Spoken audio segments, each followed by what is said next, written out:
Pour moi, la cathédrale, c'est une grande dame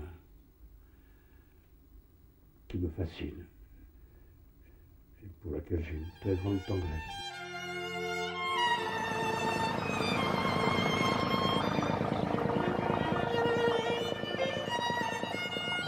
Elle est le haut lieu pour moi de la rencontre.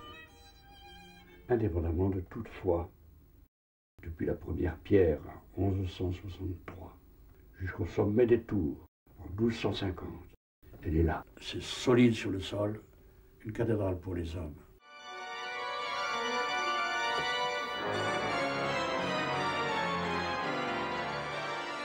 Les hauts reliefs que vous voyez là sont d'une richesse énorme. 800 ans d'histoire. Elle a tout vu, toutes les révolutions, toutes les guerres, tous les massacres, tous les sacres, tout. C'est pas dramatique.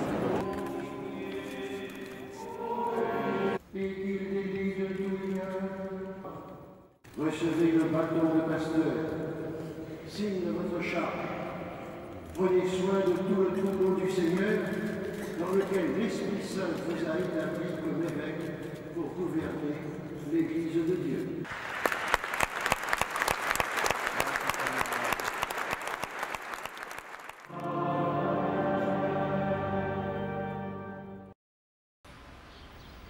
La cathédrale Notre-Dame de Paris évolue avec l'Hôtel-Dieu. Et au VIe siècle, c'est la première cathédrale Saint-Étienne. Et depuis ce temps-là, l'Hôtel-Dieu et la cathédrale sont en symbiose, symbiose, la vie ensemble. Parce que c'était un hôpital rigoureusement réservé aux plus pauvres d'entre les pauvres.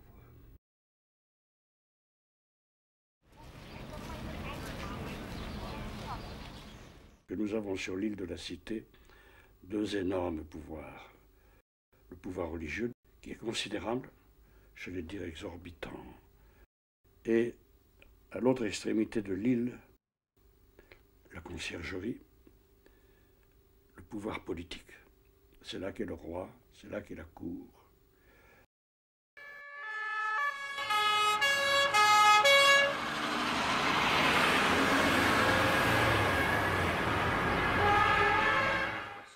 À cette époque-là, au nord de Paris, Sugère, le père abbé Sugère, construisait la cathédrale de Saint-Denis, et qui, au long des siècles, est devenue l'église des rois, puisque c'est là qu'on ensevelissait tous les rois de France.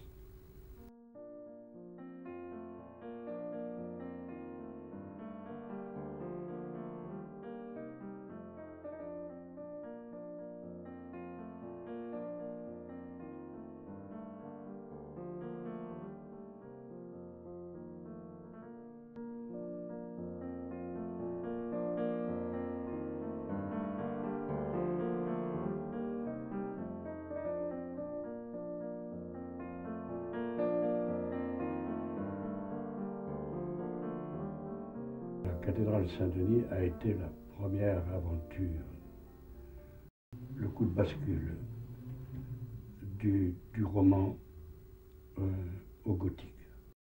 On entre dans une église romane, on a le plein cintre, on a les petites fenêtres profondes, les murs très épais, les colonnes basses, on intériorise.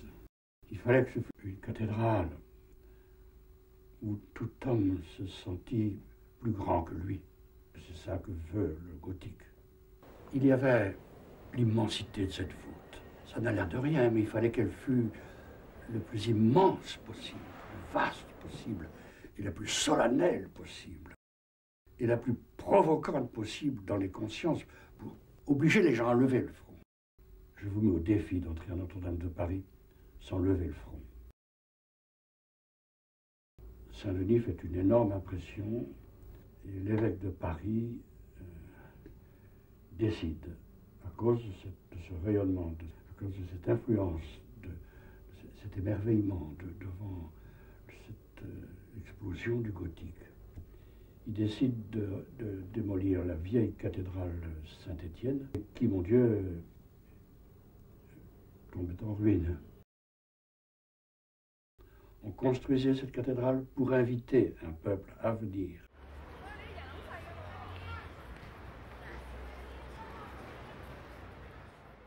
On connaît les diatribes redoutables, on dit même violentes, d'un homme comme Saint Bernard, contre l'espèce d'orgie, de luxe et de beauté que voulait un homme comme Sugère. L'un, Bernard, parlant au nom des pauvres et disant c'est impossible de gaspiller tant d'argent alors qu'il y a tant de pauvres. Et l'autre, Sugère, ayant comme argument rien n'est trop beau pour Dieu. Il y avait donc cela, ce grand rêve un peu fou, d'une cathédrale capable d'engloutir la condition humaine, si je peux dire. Il a eu assez confiance dans l'inspiration. Et j'emploie ce mot-là dans ses deux sens. L'inspiration artistique, poétique des architectes, des sculpteurs, et son inspiration personnelle à lui de pasteur, c'est-à-dire le souffle de l'Esprit de Dieu et l'intuition qu'il y a là quelque chose à faire pour tout un peuple qui vient. Cette large avenue qu'il a fait tracer à travers les petites maisons qui peuplaient l'île de la Cité, parce que c'était pour appeler un peuple. Le parvis était tout petit. Le parvis faisait quoi, 50 mètres de... C'est pour ça que c'est une erreur d'aller regarder la façade de la cathédrale depuis l'autre bout de la place. Les architectes ont fait la façade, les harmonies de la façade pour être vues de regard humain. Et le regard humain, à l'époque, c'était à 50 mètres de là. Pour avoir la réalité de ce qu'ont voulu les architectes. C'est-à-dire cette espèce d'aspiration des verticales. Et cette espèce de montée des regards rendus nécessaires.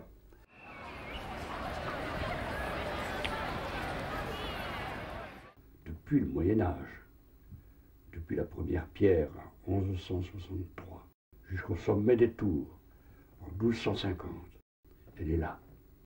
Ce qui est admirable, c'est que 4 architectes se sont succédés, chacun fidèle à la pensée du prédécesseur. C'est ce qui explique cette parfaite unité.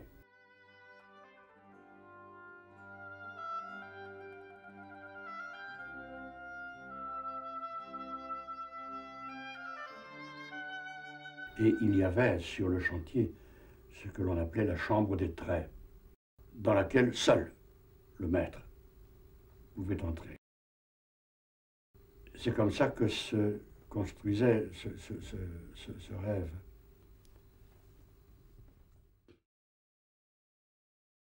Encore une fois, on passe du roman au gothique. C'est plus qu'une révolution, c'est un séisme. Techniquement, là on peut parler comme un poète, c'est merveilleux cette formidable voûte de la cathédrale.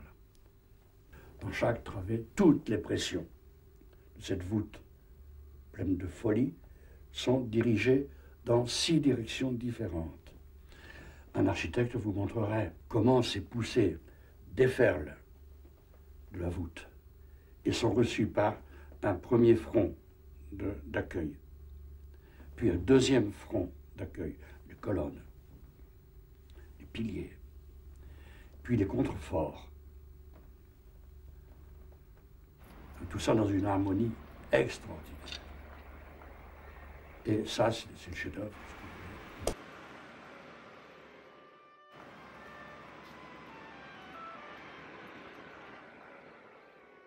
En entrant dans la cathédrale, vous voyez se succéder une colonne, une belle colonne, avec tout son support, et tout ce qu'elle porte de pesanteur. Puis la suivante, c'est la même colonne, mais renforcée, enveloppée d'un faisceau de petites colonnettes. La colonne forte et la colonne faible correspondent à des calculs de très haut niveau. Et vous savez, avec les moyens qu'ils avaient à cette époque-là, pouvoir calculer les tonnes de pesanteur et de pression qui allaient dévaler sur telle colonne et calculer avec la même précision ce qui tomberait sur la colonne à côté, et savoir qu'il n'avait pas les mêmes nécessités de point d'appui, c'est du génie, vous comprenez. C'est extraordinaire l'autorité que pouvaient avoir les architectes de ce temps. C'était une mission d'être bâtisseur de cathédrale. L'architecte avait tout pouvoir sur le chantier. Je me suis laissé dire qu'il y avait tout de même un chanoine pas loin sur le plan des finances.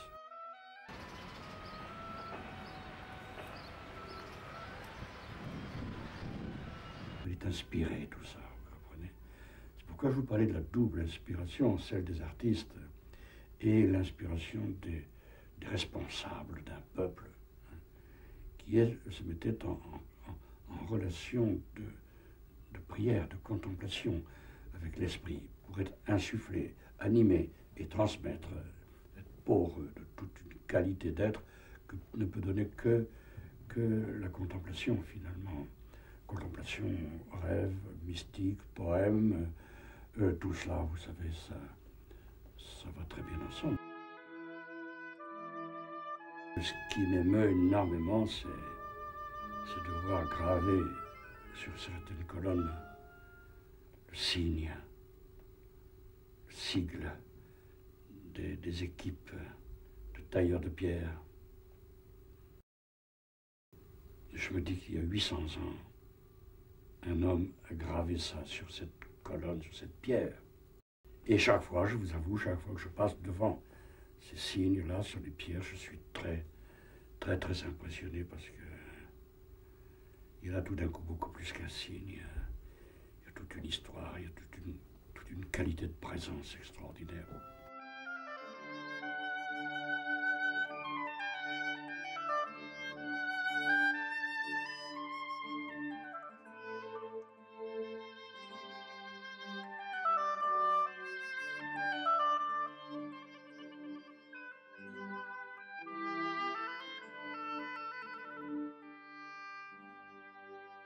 Ce que je trouve très émouvant, c'est que le bâtisseur, le petit bâtisseur moyen,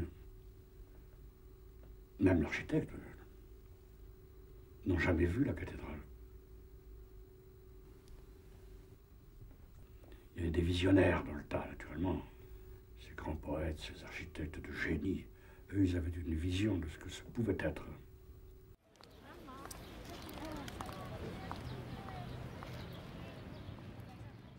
Disons, de faire une harmonie de la façade. Il fallait que ça chante.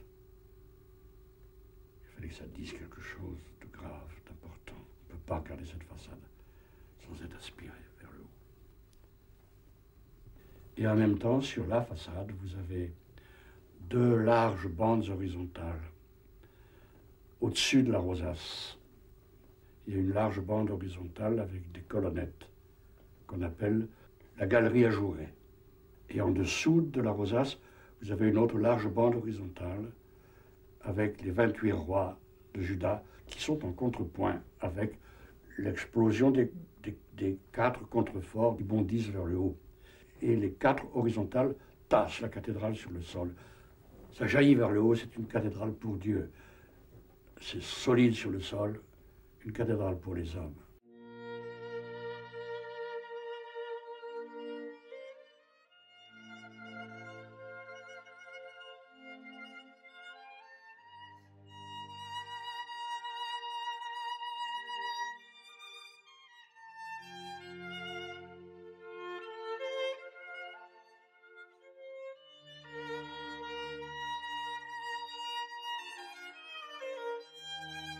Au Moyen-Âge, la cathédrale, c'était l'agora. On entrait, on sortait, on venait, on partait, on discutait, on s'engueulait. C'était les corporations de métiers venaient discuter dans la chapelle latérale qui leur était attribuée. Qu'il ne se passait pas de mois, sinon de semaines, qu'il n'y eut sur le parvis de la cathédrale des festivités.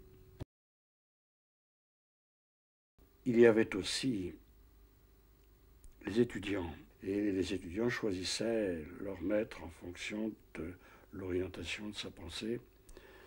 Les maîtres de l'époque, je vous parle du XIIe, à cette époque-là, les maîtres avait des petits groupes d'étudiants. Cette école Notre-Dame a eu une réputation considérable à travers l'Europe. L'enseignement qu'on y donnait était très célèbre. Les plus grands théologiens sont venus enseigner ici. Abélard est venu enseigner à Notre-Dame.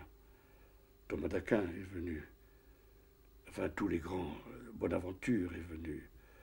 Tous ces grands géants, ces grandes colonnes de la philosophie et de la théologie sont venus enseigner à l'école Notre-Dame. Alors on l'appelait l'école Notre-Dame parce que c'était autour de la cathédrale que tout cela se faisait. On l'appelait aussi l'école du Petit Pont parce que sur le Petit Pont, il y avait des boutiques qui étaient construites et souvent les boutiquiers n'hésitaient pas à donner l'hospitalité aux maîtres et aux petits groupes d'élèves quand il faisait froid ou quand il pleuvait.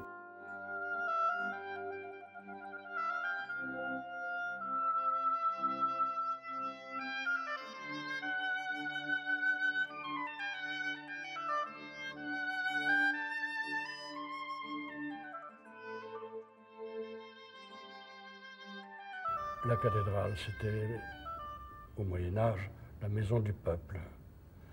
Il y avait donc dans la cathédrale un brouhaha permanent. C'est ce qui explique que le chœur de la cathédrale est entouré de murs. Nous sommes dans le déambulatoire nord. Les hauts reliefs que vous voyez là sont d'une richesse énorme. Le seul chef-d'œuvre dont on connaisse le nom du sculpteur. Ici, nous sommes dans le déambulatoire nord. C'est la vie de Jésus. On va voir toute l'histoire de Jésus sur la terre. Puis, on passera de l'autre côté, côté sud, et nous verrons alors la vie de Jésus ressuscité. Après sa résurrection, comment il apparaît à ses différents disciples. Donc de ce côté, c'est la vie terrestre de Jésus. Vous verrez, c'est d'un réalisme étonnant, d'une grande sagesse aussi. Puis c'est très naturel, c'est très spontané. Regardez par exemple là, la première image. Élisabeth vient voir sa cousine Marie. Et regardez son geste. Elle lui tient les deux seins. C'est le signe de la fécondité. Et regardez le ventre rebondi de la Vierge. Là, le visage, le jour de la visitation d'Élisabeth, elle est à quelques semaines de la naissance de son enfant. Elle a le visage absolument épanoui et touchant, toute jeune fille. La scène suivante, c'est l'annonce faite au berger. Nous sommes au Moyen-Âge, vous savez, on est très réaliste. Regardez les bergers, les petits bergers. Ils sont pauvres. Mais vous voyez, ils ont les vêtements du Moyen-Âge. On n'a pas fait des bergers comme ils étaient à l'époque de la naissance de Jésus. Dans le ciel, on voit l'ange qui annonce la nouvelle et les petits bergers absolument émerveillés. La raison pour laquelle les bergers et tous les personnages que nous verrons sont la plupart du temps habillés à la manière du Moyen-Âge, c'est pour expliquer à tous les gens qui passent, c'est aujourd'hui Noël, c'est tous les jours Noël. Ensuite, alors voilà la nativité. Et c'est très rare de voir la Vierge couchée comme cela. Et vous voyez ici encore tous les décors des appartements, des maisons du Moyen-Âge, oui. Regardez, la Vierge est allongée sur son lit. Jésus n'est pas dans une crèche, mais il est dans un petit panier d'osier. Il y a l'âne et le bœuf, naturellement, à cause de l'écriture, mais on voit bien qu'elle est sur son lit. On peut même compter les anneaux du rideau, voyez-vous. Tout ça est extrêmement précis. Et Saint Joseph qui est appuyé sur son bâton. Ensuite, c'est la visite des mages, dès la Nativité. Si on regarde bien le visage de la Vierge, il est déjà très énigmatique. Visiblement, d'après ce visage, elle se pose des questions. Qu'est-ce que c'est que cet enfant? Elle est devant les mages, des mages venus d'Orient. Les évangiles nous disent des mages venus d'Orient. C'est la tradition qui a fait 3 rois mages. Et c'est la tradition qui a fait un roi noir, pour montrer que toutes les races sont convoquées. Ici, voyez-vous, on n'est pas encore arrivé à la tradition du roi noir. Tous les 3 sont de race blanche. Néanmoins, il y a une volonté de représenter toute l'humanité rassemblée. Parce que là, ils ont représenté les 3 âges de l'homme. Le jeune homme, le premier à gauche, l'adulte avec sa barbe, et le vieillard. Regardez bien quelle leçon. Il se tourne et lui montre l'étoile. Pour lui montrer que toute la vie, c'est la marche à l'étoile. Et ensuite, le jeune homme, imberbe, regardez quel visage, impressionné, et la main sur la poitrine, comme s'il était étonné de se sentir concerné par une pareille aventure. Ensuite, nous avons l'horrible récit du massacre des innocents. Vous savez, Hérode envoie ses troupes à Bethléem, où il a repéré la naissance de Jésus, et il fait assassiner tous les petits bébés. Alors là, vraiment, c'est absolument affreux, vous savez. C'est d'un réalisme très très violent. Enfin, il y a de l'humour quand même, puisqu'on voit Hérode, il est assis et les jambes croisées. Dans toute la statuaire que nous verrons, cette attitude-là, assis, les jambes croisées, c'est toujours l'attitude de l'autorité orgueilleuse et cruelle. Hérode est assis, les jambes croisées. Il tient son sceptre à la main, mais regardez les fenêtres de son palais au-dessus de lui. Elles sont habitées par tous les démons de l'enfer. Et regardez derrière sa nuque, il y a plein de petits démons qui s'accrochent. Il est possédé, littéralement envahi par tous les démons de l'enfer. Après, c'est la fuite en Égypte. Là, c'est peut-être la scène la plus pathétique. Regardez bien. La Vierge est assise sur son âne. Elle tient son bébé dans ses bras. Et on passe progressivement à la connaissance de ce que dut être la foi de la Vierge. Et regardez comme c'est touchant, ce petit enfant qui a l'air de vouloir dire à sa mère de quoi il s'agit. Mais c'est un enfant, c'est un petit enfant, comme dit saint Augustin, infans, celui qui ne peut pas parler. Et il était la parole. Donc on assiste là à cette espèce de dialogue totalement muet de cette femme qui ne comprend pas qu'est-ce que c'est que ce gosse, et de ce petit gosse qui est incapable, qui est totalement impuissant pour lui expliquer de quoi il s'agit. Et Saint Joseph qui mange d'un bon pas, allez, on y va, on y va. Là, comme c'est la fuite en Égypte, naturellement, toutes les divinités d'Égypte s'écroulent. C'est dans la petite niche que vous voyez là. Ensuite, c'est la présentation de Jésus au temple. C'est encore une histoire tragique, ça, dans la vie de la Vierge Marie, dans la vie de sa foi surtout, puisque c'est là qu'elle vient présenter son enfant au temple, comme c'était la coutume, et le grand prêtre qui la reçoit reconnaît à qui il a affaire. Il remercie Dieu. Et c'est là qu'il a cette parole magnifique. Maintenant, Seigneur, tu peux me reprendre, mes yeux ont vu ton salut. Bon. Et il dit à la Vierge, quant à toi, la souffrance te traversera comme une épée. Alors on voit le visage vraiment navré de la Vierge. C'est vraiment un petit bonhomme qui lui coûte très cher. Toujours la même inquiétude de visage sur elle. Elle vient rechercher, elle retrouve son gosse dans le temple. Ils étaient allés à Jérusalem et dans la foule énorme de Jérusalem, ils avaient perdu leur petit. Alors ils se sont affolés, ils ont cherché, et ils sont retournés au temple. Et là, ils ont surpris l'enfant Jésus en train de discuter avec les docteurs qui étaient là dans le temple. Le baptême de Jésus. Vous savez que Jésus avait dit à Jean-Baptiste, baptise-moi. Et Jean-Baptiste s'était trouvé indigne de baptiser Jésus. Il dit ça jamais, c'est pas moi.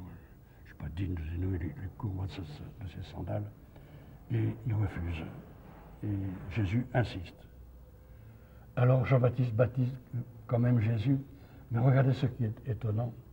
Comment le sculpteur a su représenter dans les contorsions de Jean-Baptiste, il est tout contorsionné. Comme si le sculpteur avait voulu montrer toutes ses réticences dans l'attitude physique de Jean-Baptiste. On sent qu'il ne veut pas. Il obéit, mais non.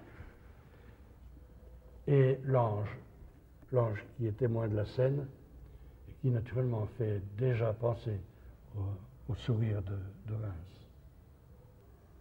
Ensuite, les noces de Cana. C'est dans l'évangile de Jean, c'est le premier miracle de Jésus. Il transforme l'eau en vin. Et c'est la Vierge Marie à côté de lui qui lui dit, ils n'ont plus de vin. Ils n'ont plus de vin, ils n'ont plus de joie. Alors Jésus appelle les serviteurs et leur dit, allez me chercher de l'eau. Personne ne proteste. Tout le monde pourrait dire, tu te fiches de nous. On te demande du vin, tu nous envoies chercher de l'eau. Et voilà la foi. Ils ont su lire au-delà des paroles tout ce qui était à l'intérieur de ce regard, de cette parole. Ils apportent de l'eau et Jésus change l'eau en vin. L'eau, c'est ce qu'il y a de plus nécessaire et de plus humble dans la vie. Alors là, vous voyez le visage de la Vierge, c'est absolument magnifique. Elle lève même la main. C'est extatique. Puis, c'est l'entrée triomphale de Jésus à Jérusalem. Quand on dit triomphale, vous savez, il faut rester discret. C'est une petite bande de disciples qui accompagnent Jésus et qui entrent à Jérusalem. Alors là, on voit que le sculpteur a reproduit exactement ce qu'il a compris de l'Évangile, c'est-à-dire on jette des manteaux sur le sol pour lui faire un tapis, on prend des palmes dans les arbres et on accompagne Jésus comme une espèce de libérateur, et c'est exactement ce qu'il est. C'est le dimanche des rameaux. Puis, la scène. Tous les apôtres entourent Jésus. Et Saint Jean, dont certains évangiles nous disent qu'il est le disciple bien-aimé, dont on sait aussi que c'était un tout jeune homme, Saint Jean.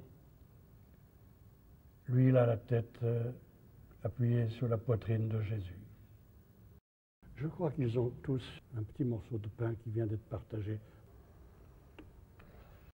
Ensuite, le lavement des pieds. Laver les pieds de ses disciples. Et Saint-Pierre, très spontané comme toujours, dit à Jésus, jamais ça, jamais, toi tu me laveras les pieds. Jésus lui dit, si je ne te lave pas les pieds, tu n'auras pas de part avec moi. Alors là, Saint-Pierre répond avec sa spontanéité habituelle, ah bon, si c'est ça d'accord, mais pas seulement les pieds, le corps, le visage, tout. Et Jésus lui lave les pieds. Quelle signification et quel portrait aujourd'hui encore. Il a fondé son Église pour servir l'homme, et non pas pour se servir de l'homme. Et s'il lave les pieds de Pierre et de ses apôtres, c'est pour leur montrer que c'est ça qu'il attend d'eux, le service le plus humble, au service de la condition humaine. Regardez comme Pierre, il est rigolo, il est tout navré et tout content en même temps. On voit ça sur son visage, sa tête inclinée, il se laisse faire parce que, bon, c'est bien. Ensuite, c'est l'agonie de Jésus au Mont des Oliviers. Là aussi, c'est très pathétique. Vous savez, l'Évangile nous dit que Jésus était déçu, il était malheureux. Vous savez, c'est la solitude absolue pour lui. La solitude, c'est le passage. Il est seul à croire qu'il passera de l'autre côté, qu'il ressuscitera. Les autres n'en sont pas là. Donc pendant que Jésus priait, et c'est là qu'il supplie, si c'est possible, délivre-moi de cette torture, délivre-moi de cette horreur, délivre-moi de cette absurdité, délivre-moi de cette coupe, mais si c'est ta volonté, d'accord. Il prie comme cela, il avait dit à ses apôtres, veillez et priez avec moi. Et quand il revient vers eux, il les trouve endormis. Regardez comment le sculpteur a réussi à montrer ce groupe d'hommes profondément enfouis dans le sommeil. On dirait une nichée de petits chats, tellement ils sont lourds de sommeil, les uns sur les autres. Et cette formidable différence entre ce groupe-là, totalement en dehors de l'affaire, et Jésus suppliant, qui supplie.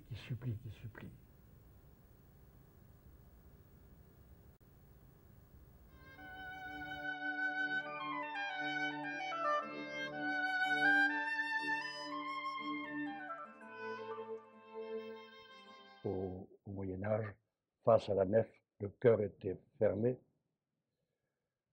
et qu'on y représentait la suite, la mort de Jésus, le jugement, la mise en croix, la crucifixion et la mise au tombeau.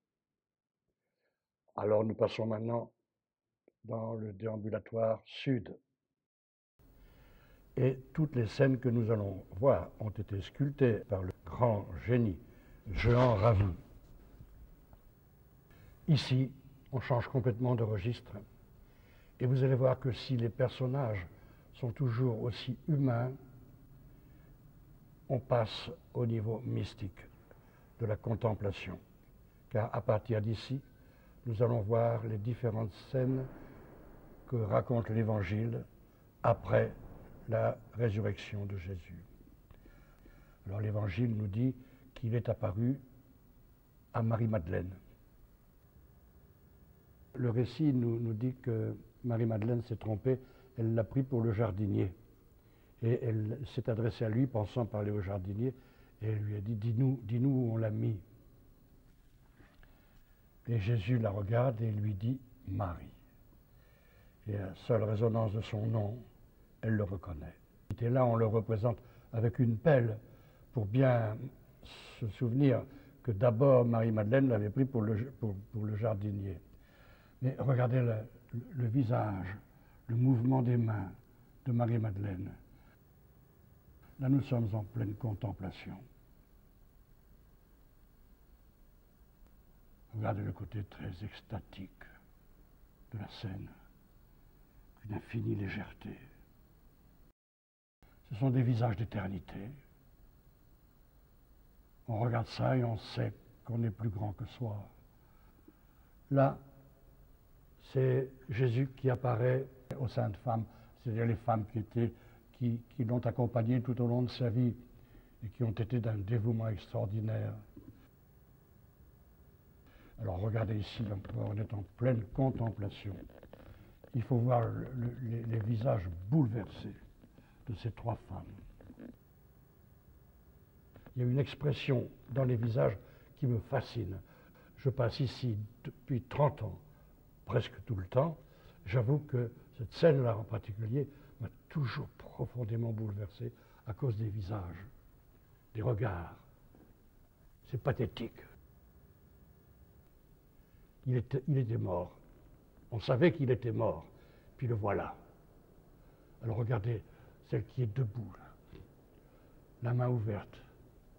Elle n'en revient pas. Regardez celle qui se prosterne. Et puis regardez ce geste admirable, ce geste d'Orante, les deux mains levées dans une prière de silence, où les visages suffisent à nous dire tout, absolument tout. Jehan Ravi était certainement un très grand sculpteur, mais pour représenter avec cette qualité de présence, les scènes après la résurrection, il fallait aussi que ce fût un très grand homme de foi. Donc là, il entre chez Saint-Pierre et il apparaît à Saint-Pierre. Ici, c'est aussi très pathétique et magnifique. Regardez le visage de cet homme debout qui va entrer dans la maison, la tête à demi tournée vers Jésus. Regardez ce visage absolument effaré. Ce sont les disciples d'Emmaüs. Après, on a la réflexion des deux disciples d'Emmaüs. Est-ce que nous ne sentions pas notre cœur brûlant tandis qu'il nous parlait? Voilà la parole. Et aussitôt après la parole, ils entrent dans la maison. Seigneur, il se fait tard, viens, entre avec nous. Et Jésus accepte l'invitation. Et puis, ils sont à table tous les trois. Et l'Évangile nous dit, Jésus a pris le pain, il a partagé le pain, et à ce moment-là, leurs yeux se sont ouverts et ils l'ont reconnu à la fraction du pain. Si bien voyez-vous que dans ce petit tableau admirable d'expression humaine, humano-divine, je dirais, il y a d'abord la lecture, la liturgie de la lecture, les Écritures, il leur expliquait depuis Moïse, etc. Et ensuite, la liturgie du pain et le partage du pain. Alors à partir de cette scène, vous allez voir, dans presque toutes les autres scènes, on verra Jésus toujours avec le livre de la parole. Il est la parole. Regardez ce mouvement d'ensemble des 12 apôtres. C'est le jour où Jésus apparaît au Cénacle. Ce jour-là, Thomas n'était pas là. Et là, c'est l'admiration. Bon, ils le reconnaissent, c'est l'émerveillement. Il est vivant. Quand on pense que 3 jours avant, c'était la croix et le Golgotha. Alors naturellement, ils sont complètement bouleversés. Et quand Thomas arrive quelques jours plus tard, et que les apôtres lui disent « Nous avons vu le Seigneur », alors là, il les calme un petit peu, on se met à sa place. Alors il dit « Écoutez, bon, ça va, hein, un peu exalté, mais enfin, moi, tant que je n'aurai pas mis mes doigts dans ces plaies, je vous préviens, vos trucs là, je n'y croirai pas. Hein. » Et alors, Jésus arrive à ce moment-là, et voilà la scène, il dit à Thomas, « Allez Thomas, mets ton doigt dans mes plaies. » Et c'est là que nous devons à Thomas cette parole extraordinaire, « Mon Seigneur et mon Dieu ». Vous allez dire une parole comme celle-là, en ces jours-là, ça c'était une explosion de foi.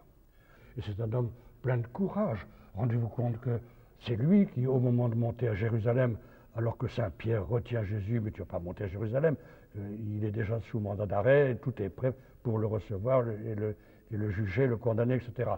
Et Jésus dit, j'y vais. C'est là que Thomas, le seul parmi les 12, qui dit, allons-y nous aussi et mourons avec lui. Bon, je dis qu'un homme qui est capable de paroles comme celle-là, on ne peut pas lui attribuer pendant des millénaires une réputation d'incrédule et de timoré. Voilà la pêche miraculeuse. Pierre, c'est le pêcheur, le grand, le patron de sa barque, et il s'y connaît en pêche. C'est Saint Jean qui raconte cette pêche miraculeuse après la résurrection de Jésus. Et il dit qu'ils avaient beaucoup de mal à tirer le filet jusqu'à la plage, et pourtant le filet ne s'est pas rompu. Tout ça, c'est un langage, comment dirais-je, plein de symboles, vous comprenez. Le filet, c'est l'Église, il ne se rompt pas, c'est la solidité de l'Église. Ici, c'est encore une apparition de Jésus au milieu de ses apôtres. Et puis, pour tous les autres, c'est l'extase. C'est extraordinaire, d'une grande beauté. Regardez le visage de Jésus, le regard dilaté. Et voilà encore une apparition aux apôtres. et que vous voyez, on a toujours le pain. Lui, il tient le pain dans sa main, il y a le pain sur la table. Et de l'autre côté, c'est le livre de la parole. Et là, il les envoie. C'est le jour où il les envoie. Allez enseigner les nations. Regardez son visage. Pour lui, maintenant, la mission est accomplie. Mission accomplie. C'est fini. Allez-y maintenant, à votre tour. Il passe le flambeau. Hein. Allez-y, mettez le paquet, c'est l'heure. Et juste après, quel contraste, une petite niche vide, complètement vide. Il n'est plus là, il est parti. Voilà. Donc vous comprenez, ça c'est absolument magnifique. Heureusement qu'il y avait ces grands artistes à Notre-Dame de Paris et dans les autres grandes cathédrales de France pour nous rappeler ces extraordinaires vérités. Vous comprenez, là, ces gens-là, Jean Ravi, sculpteur du déambulatoire de Notre-Dame, cet homme-là, il parlait du poème, de la foi.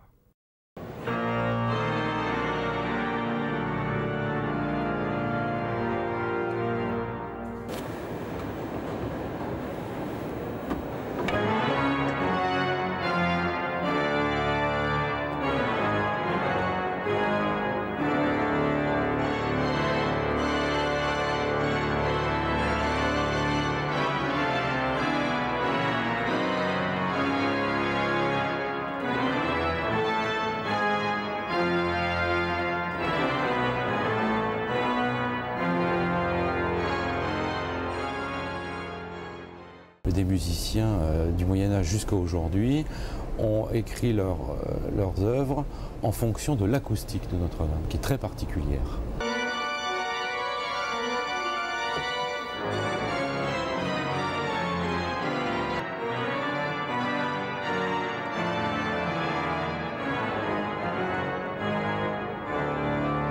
C'est quelque chose qui met en onde un lieu, voilà, qui communie avec tout le monde.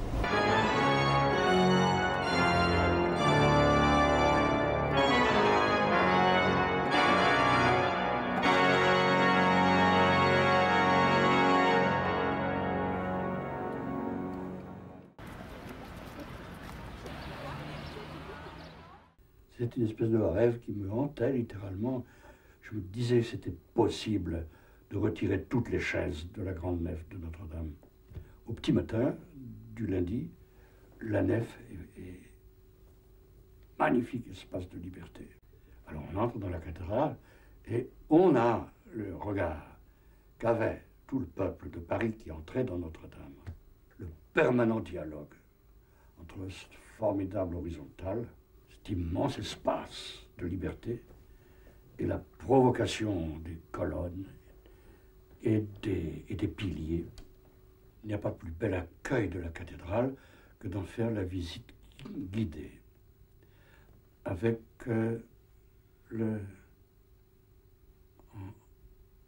en musique de fond, la signification. Regarde, c'est ça que ça veut dire. C'est ça que ça veut dire, rien d'autre. Laisse-toi faire, laisse-toi prendre. Alors tout d'un coup, vous savez, tout d'un coup, on voit tourner les rosaces. Elles tournent. Ça devient une folie. Ce formidable silence, un silence explosif, qu'il engendre une extraordinaire présence. J'ai l'intuition que, avec ou sans la foi, les gens qui entrent à Notre-Dame sont nécessairement pris par cette attitude de ce motif de passer de l'obscurité à la lumière, de la vieillesse à la vie, de la mort à la vie, de la vieillesse à la jeunesse. C'est ça le mystère de Notre-Dame, vous comprenez? C'est ça qu'ils ont voulu dire, c'est ça qu'ils ont réussi à dire.